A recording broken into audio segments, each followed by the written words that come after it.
Bonjour à tous, donc je reprends un petit peu de service au niveau de l'association Artefact après une pause estivale.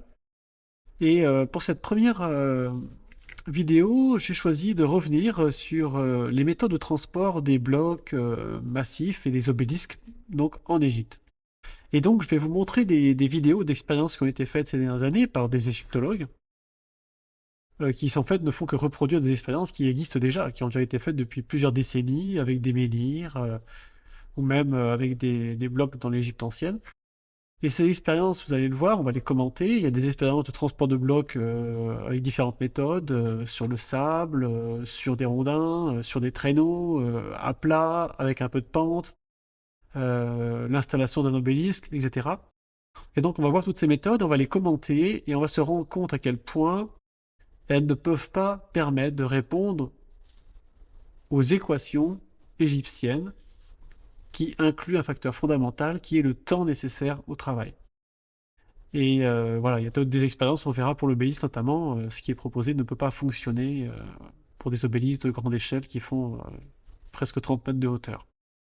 Allez, c'est parti. Franck commence donc d'abord par cette solution. Sa méthode, c'est d'aller du plus simple au plus compliqué. Alors, qu'est-ce qui se passe là? Allez, chute! كمان واحدة كمان واحدة صغير طلعت جات وجاب هلا كمان واحدة واحدة ثانية الله الله يا رجال مع بعض هوب كده بس الطريق ما ينفعش الخشب دي يعمل فرامل بس مش كويس الخشب. Le sable qu'on met entre le bois et la pierre, ça sert à faire glisser la pierre. C'est pour éviter, pour réduire un petit peu les frottements qu'il y a entre la pierre et le bois.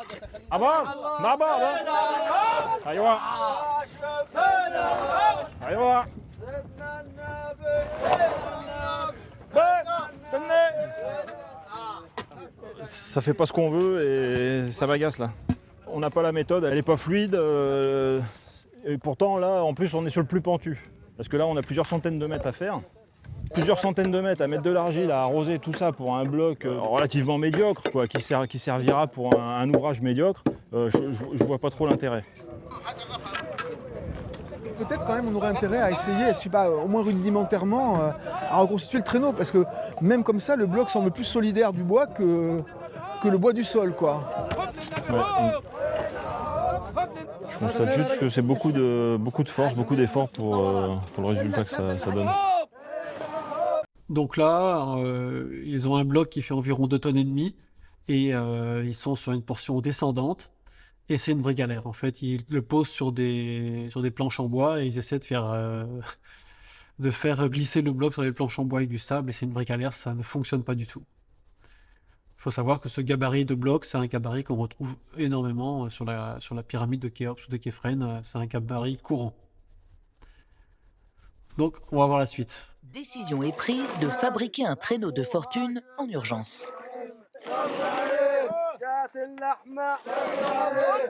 Bois contre bois, le bloc avance soudainement beaucoup plus vite.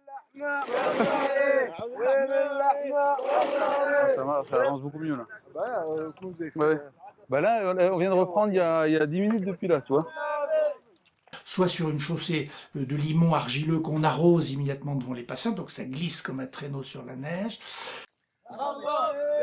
Nouvel essai, ils essaient de remplacer le sable par de l'argile. Alors, Regarde, le traîneau il bouge pas. et alors Il est collé. quand on met de l'argile un peu humide, qui est supposée lubrifier le système, le bloc bouge plus. En fait, Soit sur une chaussée de limon argileux qu'on arrose immédiatement devant les passants, donc ça glisse comme un traîneau sur la neige.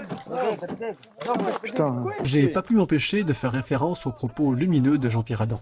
Bon, comme vous le voyez, avec un traîneau bois sur bois, ça va un petit peu mieux. Et la fameuse technique qui a été pendant très longtemps vantée comme étant sûrement la technique secrète des Égyptiens, qui consistait à mettre de l'argile sur le bois, ne fonctionne pas, parce que l'argile sèche très vite et à ce moment-là, ça colle littéralement les deux planches de bois. Donc c'est une technique qui marche pas, alors qu'elle avait été vantée pendant des décennies comme étant le nec plus ultra de la méthode, et ça ne fonctionne pas du tout. Il faut savoir que même parfois, le bois mouillé, selon le pourcentage d'humidité du bois et l'état du bois, il arrive parfois que l'adhérence soit plus importante avec du bois mouillé qu'avec du bois sec. Donc c'est toujours délicat de manipuler dès qu'on met de l'eau en fait sur des planches de bois pour les faire glisser. On va continuer d'observer un peu ce qui se passe avec d'autres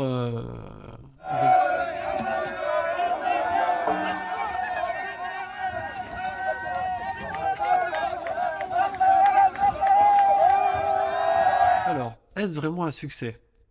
Là, ici, ils ont préparé le sol en mettant dans le sol, ils ont chassé dans le sol des traverses en bois perpendiculaires au traîneau. Et donc le traîneau passe comme ça sur des traverses en bois, et le bois a été humidifié pour que ça glisse un peu mieux, et ils arrivent à déplacer le traîneau. Alors là, ici, l'expérience dure quelques secondes, et très clairement, s'ils avaient dû prolonger l'effort ne serait-ce que 5 minutes, ils n'auraient pas pu conserver l'intensité qu'ils ont mis. En réalité, on voit très bien que les personnes qui tirent, en fait, s'emploient sérieusement. Il y a une vingtaine de personnes pour environ 2,5 tonnes. Et les calculs que l'on avait pu effectuer avaient déjà anticipé qu'il fallait à peu près 20 personnes pour ce type de traction sur terrain plat. Donc voilà, c'est une expérience intéressante. Mais comme l'effort ne dure que quelques secondes, on ne peut pas du tout le transposer à un effort quotidien, routinier, toute la journée, répété plusieurs jours, plusieurs semaines, plusieurs mois. Ça, on ne peut pas le faire. C'est un petit peu comme si on voulait faire un 100 mètres à 18 km/h, et puis on se dit, bah maintenant je fais un marathon à cette allure-là. Voilà, c'est donc pas possible d'un point de vue physiologique pour les humains qui sont en train de tirer le bloc.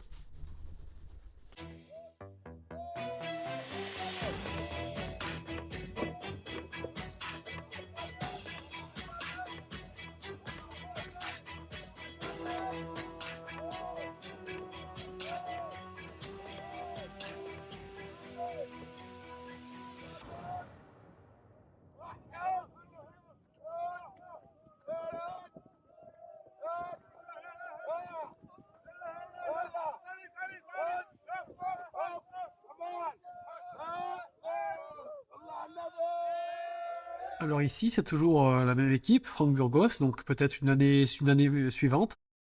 Là, ils ont tenté de le faire dans une côte, d'environ 8%, et sur environ 30 mètres, l'effort dure une trentaine de secondes.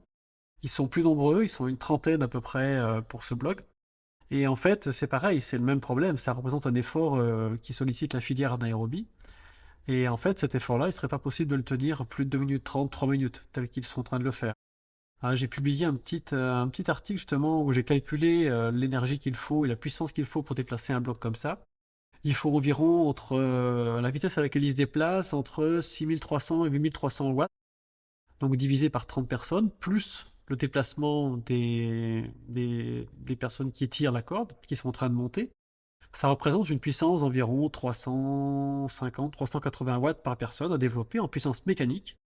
Et ça, en fait, la plupart des gens ne peuvent pas le tenir plus de 2 minutes.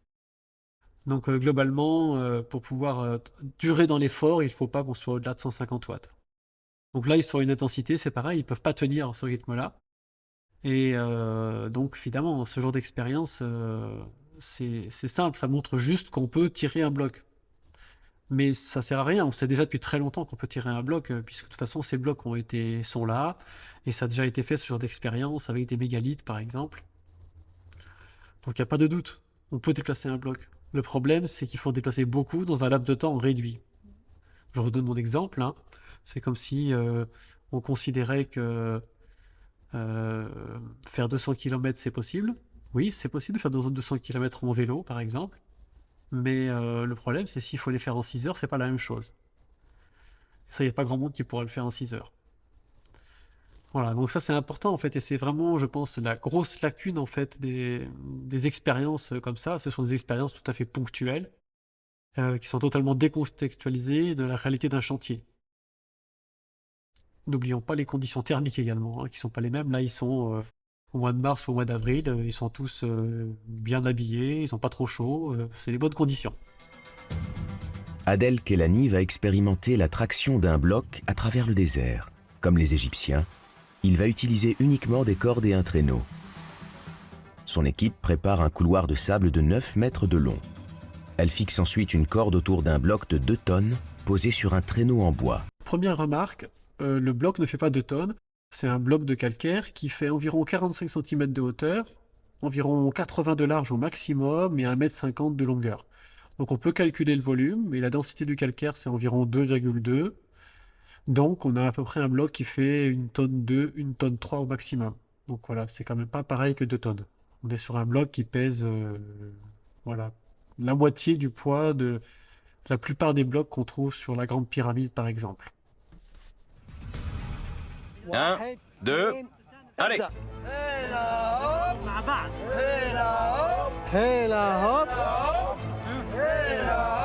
Le traîneau ne bouge que de quelques centimètres à la fois.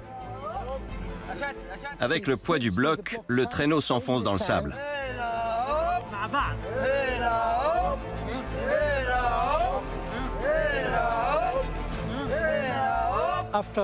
Au bout de 5 minutes, on a avancé d'à peine 2 mètres. Il faudrait des mois pour tirer des blocs de cette taille sur des kilomètres de sable. Évidemment, ça ne pouvait pas fonctionner. Un traîneau posé sur une surface molle, comme du sable, ça glisse pas. Évidemment, pour que le traîneau en bois puisse glisser, il faut une surface dure. C'est-à-dire que moi, j'ai eu l'occasion de tester, de tirer comme ça un traîneau, soit sur du bois, soit sur un sol dur, type terre battue. Globalement, que vous soyez sur de la terre battue ou du bois, la résistance au frottement est équivalente. Moi, c'est les tests que j'ai pu faire. Mais il faut que le sol soit dur. Dans le sable, non, c'est pas possible, ça s'enfonce. Donc ça, c'était évident, ils savaient à l'avance qu'ils n'allaient pas réussir avec cette méthode-là. Et c'est donc une mise en scène qui permet de proposer ensuite une deuxième solution que vous allez voir que l'auteur Adel Kelami avait en tête depuis un petit moment. Les bâtisseurs de l'époque avaient une arme secrète pour accélérer le mouvement. Des rondins de bois. Les hommes de son équipe installent une piste de lambourde et de rondins sur le sable. Ils placent le traîneau en position et reprennent la corde pour un deuxième essai. 1, 2, allez!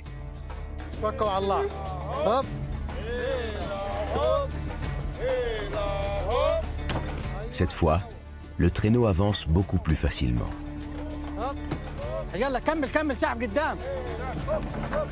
Ça fonctionne, ça avance très vite. À mesure que le bloc avance, ils replacent chaque rondin à l'avant pour garder leur élan. On en est à peu près à 2 minutes. Quelques tractions de plus, et le bloc franchit la ligne d'arrivée. Et stop! On a atteint la ligne d'arrivée en 2 minutes et 44 secondes. C'est formidable. Grâce aux rondins, l'équipe pulvérise son record. Le bloc de 2 tonnes a parcouru 9 mètres en moins de 3 minutes. Alors il faut saluer ici le fait qu'ils ont essayé d'adopter une méthode scientifique en mesurant la distance et le temps. Et il aurait été intéressant qu'ils mesurent les contraintes sur la corde, tout simplement, avec un outil comme j'ai utilisé sur la photo que vous avez vue précédemment. C'est assez simple à faire. Ça permet de voir la force qui est appliquée sur les cordes. Donc ce qui est intéressant, c'est que, évidemment, des rondins, ça fonctionne mieux. La résistance au roulement de rondins de bois qui roulent sur du bois par rapport à du frottement bois sur bois en glissant, c'est un rapport presque de 1 à 10. Hein. C'est-à-dire qu'on est à... Allez, 1 à 8, quoi, en gros. C'est-à-dire que sur les rondins de bois, vous allez avoir 8 fois moins de résistance au roulement. Donc ça permet d'avancer. Par contre, c'est une méthode qui est laborieuse. Ici, dans l'exemple, c'est sur terrain plat. Et vous avez vu, 9 mètres en 2 minutes 44, ça veut dire qu'en 1 heure, ils auront fait moins de 200 mètres à ce rythme-là. Et il faut savoir qu'un bloc qui était extrait de la carrière autour de la pyramide, entre la position d'où il est extrait, puisqu'on connaît l'emplacement des carrières, il y a des géologues qui ont retrouvé ça, entre l'emplacement des carrières qui ont servi à concevoir la Grande Pyramide, ou celle de Képhren, ou même Mykérinos, globalement, et la position sur la pyramide, la distance moyenne, c'est au moins 1500 mètres, puisqu'il faut aller de la carrière au pied de la pyramide, puis ensuite, selon où se trouve le bloc, eh bien, il faut faire le tour de la pyramide pour l'amener, et puis il faut monter, etc. Donc globalement, on a un trajet qui fait de l'ordre de 1500 mètres au minimum. Et donc à ce rythme-là, il aurait fallu 7 heures pour faire un seul bloc. Donc 7 heures pour un bloc d'une tonne 2, pas de tonnes, hein. Évidemment, c'est une méthode qui va pas être efficace en termes de rendement et ça permettra pas de réaliser la pyramide en 25 ans avec 2 600 000 tonnes à peu près, 2 600 000 blocs environ. Ça va être très compliqué, voire même impossible, on peut le dire, hein. Énormément d'ouvriers qui tirent les charges les plus pesantes, le traîneau étant lui-même soit sur des rouleaux, on a les deux représentations, soit sur une chaussée de limon argileux qu'on arrose immédiatement devant les passants, donc ça glisse comme un traîneau sur la neige. Alors on l'a vu, hein, l'histoire de l'argile qui permet de faire glisser les traîneaux, ça marche pas du tout, contrairement à ce que raconte Jean-Pierre Adam.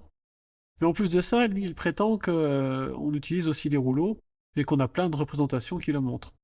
Or, lorsque vous allez voir ce que disent les égyptologues qui se sont intéressés au transport des blocs, si vous lisez par exemple ce que dit Simon Delvaux, un article assez récent, il dit qu'on n'a aucune représentation iconographique de transport de blocs sur des rouleaux à l'Ancien Empire. Voilà, donc c'est... Voilà, il faut savoir un peu ce qu'on raconte.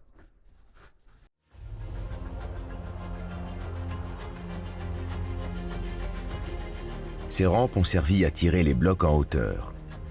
On peut supposer que les bâtisseurs de Philae ont utilisé la même technique. Mais il y a un problème. Pour hisser les blocs, la pente doit être relativement douce. Il faut donc de très longues rampes. L'île de Philae est minuscule. On ne peut y installer des rampes suffisamment longues pour arriver à 18 mètres de hauteur, à moins de recourir à une astuce. Pour résoudre ce problème, il faut adapter la forme de la rampe. On va ajouter des virages pour réduire sa longueur. Des virages serrés permettent de réduire considérablement la longueur de la rampe. Pour tester cette hypothèse, l'équipe a construit une réplique de rampe en terre crue.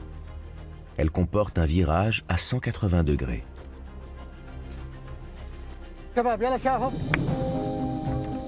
Comme dans le désert, on utilise des cordes et des rondins pour tirer le bloc. C'est un peu difficile, mais ça fonctionne. Premier constat, l'équipe doit absolument conserver son élan. Sinon, le poids du bloc l'entraîne immédiatement en arrière. On atteint un point très délicat, parce qu'il faut continuer à avancer. Dans le virage, il faut beaucoup de force pour faire pivoter le traîneau de 180 degrés. Il faut qu'on change la position du bloc. Et pour ça, on va utiliser un levier.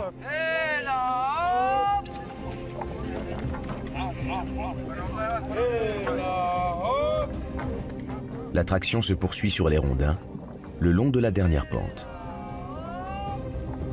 Mais au bout de la rampe, un problème survient. En arrivant à destination, on a découvert des fissures dans la rampe.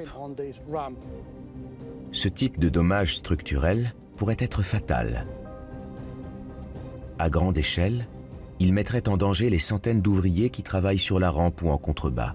La rampe de terre crue peut s'écrouler et c'est très dangereux. La fissure fait 1 mètre de long. On voit que la fissure est située dans l'enveloppe extérieure de briques crues. Le noyau intérieur est intact et il maintient la rampe en place. L'équipe se remet au travail. Elle utilise des cales pour placer l'énorme bloc en position. Ok, c'est bon, on y est. Parfait, c'est parfait. La rampe en zigzag fonctionne bien dans cet espace resserré. Mais les efforts déployés pour un seul bloc montrent la démesure de la tâche. Construire le grand temple d'Isis à Philae est une entreprise colossale. Voilà, ils ont ensuite fait une expérience donc avec des rampes et avec un virage. Alors, ce que vous avez pu voir, c'est qu'ils ont utilisé la même méthode avec les rondins. Les difficultés, évidemment, que tu as à prévoir, c'est que le rondin, par rapport à du frottement bois sur bois, si vous lâchez la corde, le traîneau repart en arrière. Donc on peut contrôler ça, mais il faut quelqu'un en arrière qui mette une sorte de levier bloquant. Et donc ça va être une méthode simple de bloquer. Par contre, c'est très dangereux, parce que s'il y a un raté, vous allez vous faire écraser la jambe ou le bonhomme entier, quoi. Donc c'est une méthode très dangereuse, voilà, qui peut fonctionner, mais c'est un petit peu chaud, techniquement. Ensuite, ce qu'on peut bien voir, c'est la vraie galère que ça représente de tourner le virage. D'ailleurs, dans le reportage, ils n'ont pas montré tout le virage. Ils ont montré le début, on voit pas la fin, on ne sait pas comment ils s'y sont pris pour finir. Est-ce qu'ils ont eu de l'aide d'une machine? On n'en sait rien du tout. Mais toujours est-il que prendre le virage, c'est une vraie difficulté. Et ce qui est intéressant, c'est en fait le temps ici est beaucoup plus long. En réalité, pour faire une distance qui est équivalente, à peu près à 9 à 12 mètres, ils vont mettre beaucoup plus longtemps. On n'a pas le temps, mais à mon avis, on est de l'ordre de... Pour faire juste ça, ils ont mis plus d'un quart d'heure, à mon avis, pour faire juste cette petite portion. Voilà, donc ça montre à quel point c'est extrêmement difficile d'élever le bloc. Et là, ils l'ont élevé d'à peine 1,50 m. Sur la grande pyramide, il faut élever les blocs. Les plus hauts sont à 140 mètres. La hauteur moyenne est plutôt autour d'une quarantaine de mètres. Mais voilà, on n'est pas dans le même ordre de proportion. On est avec des blocs qui sont également plus gros, hein, qui font au moins 2 tonnes pour la plupart. Et évidemment, on a les blocs de la chambre haute qui atteignent 80 tonnes. Donc c'est vraiment intéressant de voir les difficultés que ça représente. Alors ici, les archéologues ont l'impression d'avoir réussi. Mais ce qui est bien important d'avoir en tête, c'est que ce n'est pas parce que vous êtes capable de courir 200 mètres à 15 km/h que vous allez pouvoir courir un marathon à 15 km/h. Le problème n'est jamais de déplacer un bloc, de l'amener d'un point A à un point B. Ça sera toujours possible. Il faut du temps, il faut des efforts. Le vrai problème de l'équation égyptienne, c'est le temps, l'énergie pour le faire. Est-ce qu'on a le temps et l'énergie pour le faire à ce moment-là, hein, puisqu'officiellement, les pyramides sont des tombeaux, et donc elles ont dû être faites contemporaines des différents pharaons. Et ça, c'est une chose qui ne tient pas en réalité. Voilà, c'est ce que j'explique depuis quelques temps. J'avais fait une conférence sur le sujet que vous pourrez revoir, elle est en ligne sur YouTube. Où clairement, si on part des hypothèses égyptologiques classiques, le nombre d'ouvriers, la durée du chantier, les méthodes de travail, il est impossible que la grande pyramide ait été faite en 25 ans. Je suis le premier à avoir fait en fait un calcul de l'effort que ça représente, la dépense énergétique, la faisabilité de l'effort physique, avec les conditions thermiques. Il faut en tenir compte, puisqu'en réalité, lorsque vous travaillez dans des conditions thermiques d'été, puisqu'officiellement les pyramides comme celle de Khéops ont été faites pendant l'été, eh ben, il fait extrêmement chaud, il fait humide parce qu'on est à la période des crues, et travailler par une chaleur et l'humidité, c'est très difficile. Les risques de problèmes de santé sont majeurs sur un effort comme ça. Vous ne pouvez pas tenir ce rythme-là pendant des semaines. Suppose qu'on compare l'effort qu'ont dû accomplir les Égyptiens en théorie, si ils ont fait comme ça, avec une expérience qui existe au Pays Basque, il y a des épreuves de force basque, et il y a une épreuve assez rigolote, qui consistait à faire monter une Renault 4L dans une pente d'environ 4 km 200 à 11% de moyenne. Et donc c'est une épreuve, un concours, et donc vous avez une dizaine de personnes qui relèvent le challenge et qui vont faire rouler cette 4L dans cette côte, et vous allez voir quelques images que je vais commenter. Vous allez voir, c'est passionnant. Voilà, c'est parti, ils sont au départ, et donc ils commencent l'ascension, ils ont l'air relativement frais. Mais ce que vous pouvez constater déjà, c'est que tout au long de la montée, ils sont ravitaillés. Il y a des gens qui les accompagnent, les encouragent, les ravitaillent avec une boisson énergétique. Et puis, là, dans les pentes les plus raides, vous voyez un petit peu la difficulté que ça représente. Ici, ils sont sur une pente à 20%. Ils arrivent à peine, quoi. Ils sont à 4 pattes, ils mettent toute l'énergie qu'ils ont, toute la puissance qu'il leur reste pour essayer de faire avancer la voiture. Et vous voyez le calvaire. Le calvaire.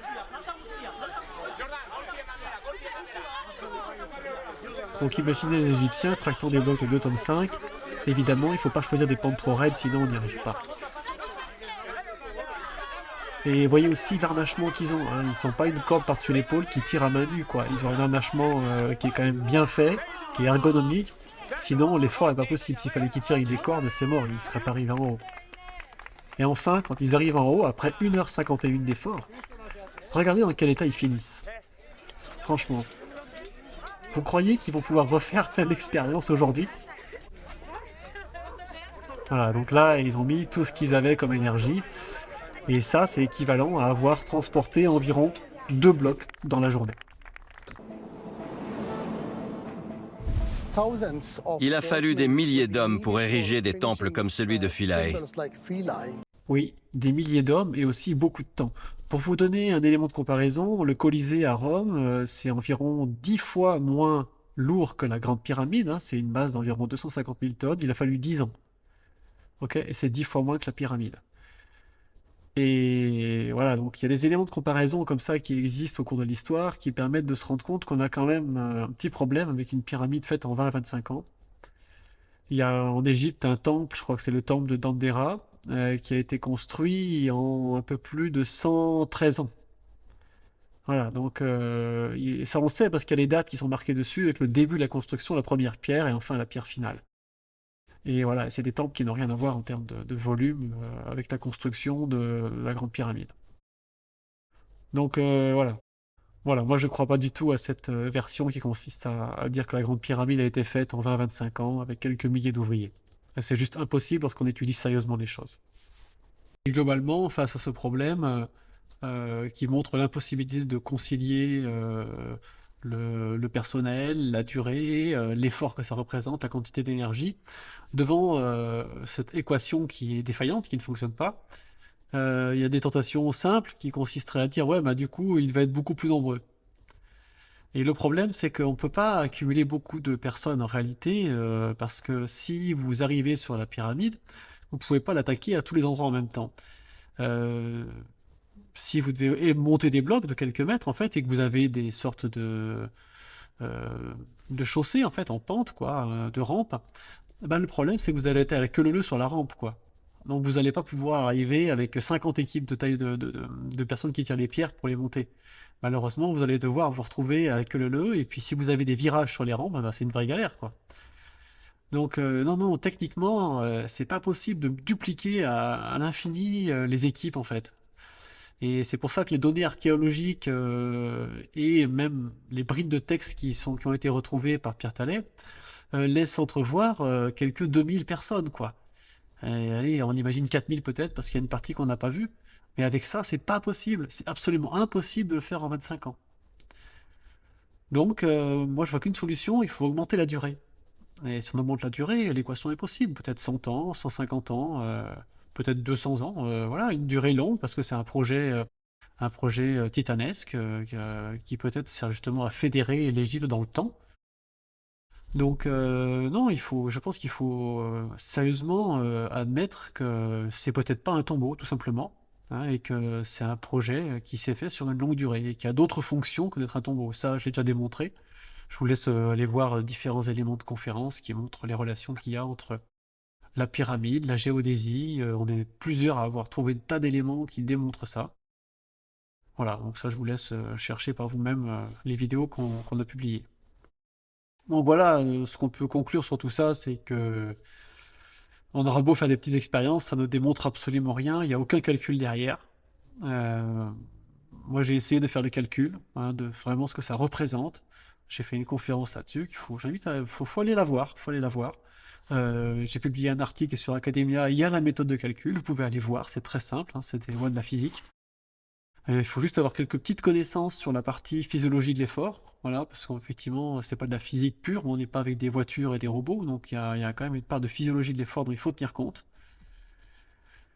Donc voilà.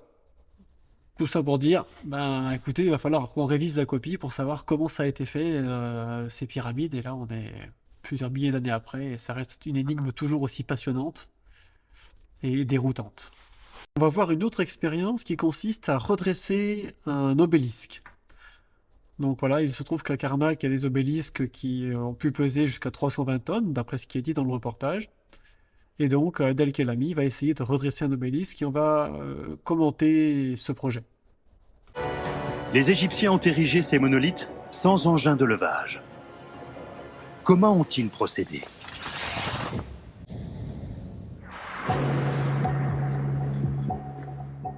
Adel Kelani va tenter de reconstituer la méthode qu'ils avaient mise au point. Ce petit obélisque pèse 3 tonnes. Il s'agit de l'ériger avec les outils dont disposaient les Égyptiens. Pour cela, l'archéologue a un allié de taille, le sable. Le plan est très simple. On va construire une boîte comme ceci. 4 murs de briques crues. Ensuite, on fera une rampe qui monte jusqu'en haut des murs. On remplira le caisson de sable, on placera l'obélisque au-dessus, puis on videra le sable et l'obélisque ira se poser sur sa base. Pour finir, on le redressera avec des cordes jusqu'à la position verticale. Première étape, la construction du caisson.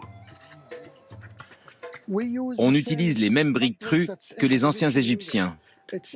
Elles sont faites d'argile et de limon qu'on mélange avec du sable. Une fois terminé, le caisson sera rempli de sable. Il faudra alors tirer l'obélisque en haut de la rampe. Pour qu'il bascule à la verticale, il faut pouvoir évacuer le sable à volonté. Chaque côté du caisson est donc percé de 2 fenêtres. Pour l'instant, elles sont murées. Il nous suffira d'enlever ces briques pour ouvrir les fenêtres. Et le sable commencera immédiatement à sortir. Les murs sont renforcés avec un enduit de terre crue. La boîte va contenir 32 tonnes de sable. Alors on va faire 2 premiers commentaires. Le premier commentaire, il est dit que le caisson va contenir 32 tonnes de sable. Il faut savoir que l'obélisque en question, dans l'expérience, il fait 3 tonnes. Donc là, on a déjà une première difficulté, c'est qu'en gros, la quantité de sable juste pour le caisson est 10 fois plus importante que la taille de l'obélisque. Le deuxième problème qu'on a, c'est que à Karnak, il y a 4 obélisques qui sont situés côte à côte, c'est-à-dire qui forment un carré et séparés de quelques mètres. Et donc là, comment vous faites? Vous faites un caisson, vous dressez les 4 obélisques en même temps, ou bien vous faites un caisson, puis vous faites un obélisque, vous démontez, vous en faites un autre, et ainsi de suite. On n'a pas la place de le faire. Donc là, on a quand même un autre problème, c'est que voilà, il y a quand même ce problème-là qui n'a pas du tout été envisagé dans l'expérience. Si les murs s'effondrent, l'expérience s'arrêtera là. Reste à bâtir la longue rampe qui permettra de tirer l'obélisque au sommet. Les Égyptiens effectuaient cette tâche avec des outils rudimentaires. Les anciens Égyptiens procédaient de cette manière, mais ils disposaient de centaines, voire de milliers d'ouvriers pour le faire. Pour nous, ce serait trop long.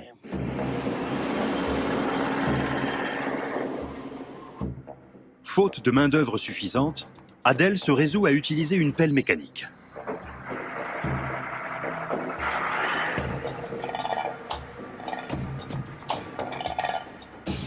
On estime que pour un obélisque grandeur nature, il fallait environ 86 000 mètres cubes de sable.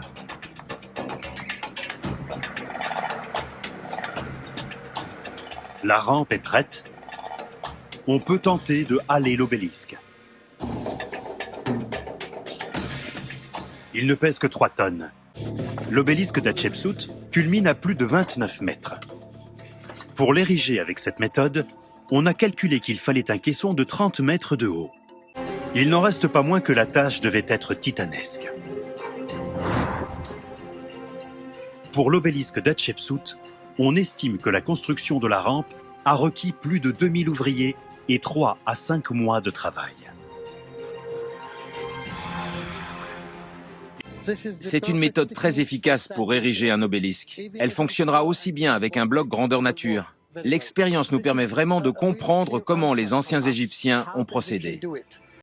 Alors, Adel Kelami est persuadé que sa méthode fonctionne. Très franchement, j'en suis pas du tout certain. Pour plusieurs raisons. La première, ici, c'est qu'il a expliqué qu'ils ont dû utiliser un caisson qui contenait 32 tonnes de sable pour un obélisque de 3 tonnes. Et leur grande crainte était que le caisson ne résiste pas à la pression des 32 tonnes de sable. C'est normal, c'est un caisson fait avec des petites briques et un peu de ciment. Donc effectivement, il y avait un risque que le caisson se fissure en bas, se lézarde et explose.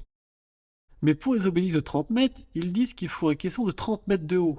Mais il faut aussi que le caisson fasse environ 30 mètres de large. Parce que pour qu'il y ait une bascule de l'obélisque, il faut que l'obélisque puisse avancer d'environ la moitié de sa longueur pour qu'il y ait une bascule correcte. Ça veut dire que le caisson, il va faire 30 mètres de haut et à peu près 30 mètres de large. Donc à ce moment-là, le volume de sable à l'intérieur, c'est environ 30 mètres au cube, c'est-à-dire 27 000 mètres cubes, Ce qui fait à peu près 50 000 tonnes de sable, juste dans le caisson. Donc je vois pas comment un caisson en briques va supporter une pression de 50 000 tonnes de sable avec une hauteur de 30 mètres. Parce qu'en fait la pression elle va être infiniment plus grande du fait de la hauteur aussi. Ça c'est un paramètre qui compte énormément, c'est que si vous mettez 50 000 tonnes sur une faible hauteur, il n'y a pas de problème, ça passe. Si vous augmentez la hauteur, on va avoir un énorme problème de pression. Donc non, cette méthode-là ne marchera pas, c'est quasiment certain. Il va falloir prévoir des murs avec des parpaings de 3 mètres de large, quoi. Donc on n'est pas du tout dans le même projet.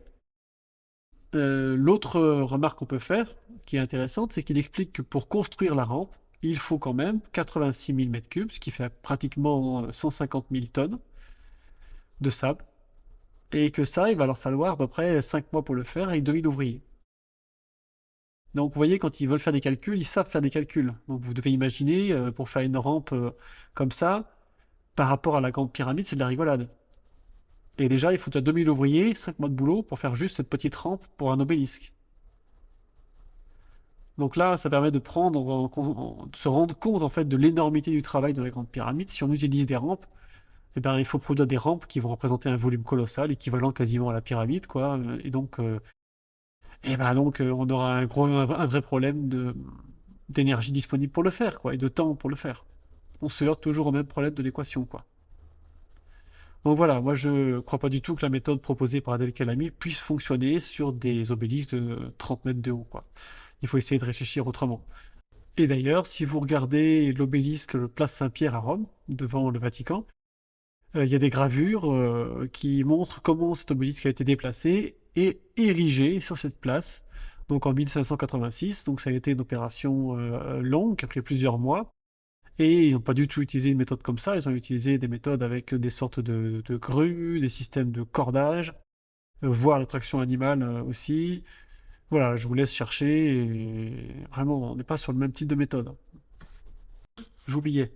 Je vais le 12 octobre en Suisse pour donner une conférence chez Jean-Pascal Rouby, donc le docteur Jean-Pascal Rouby, qui est déjà venu faire des conférences ici. Il avait organisé un événement l'année dernière et j'y retourne. Et donc on va être 4 conférenciers. Il y aura Laurent Villaverde, Jean-Pascal Rouby, Frédéric Malbos et moi-même pour la journée, le 12 octobre, à Sion, en Suisse. Je vous mets un petit info dans les descriptions pour ceux qui sont intéressés par cet événement.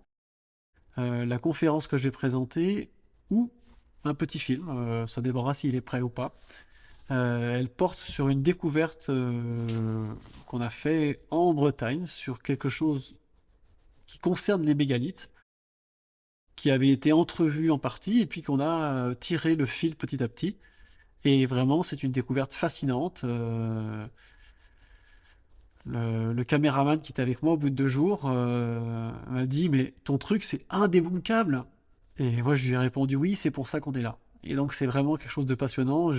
Ça fait 2 ans que j'ai ça en tête, mais je voulais pas faire un article ou une vidéo. J'ai dit « Il faut faire un beau reportage. » Et donc, on est allé faire un beau reportage au mois de juin.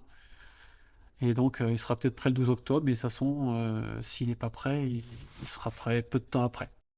Voilà, c'était juste, j'avais oublié cette petite info intéressante. Merci, au revoir et à bientôt.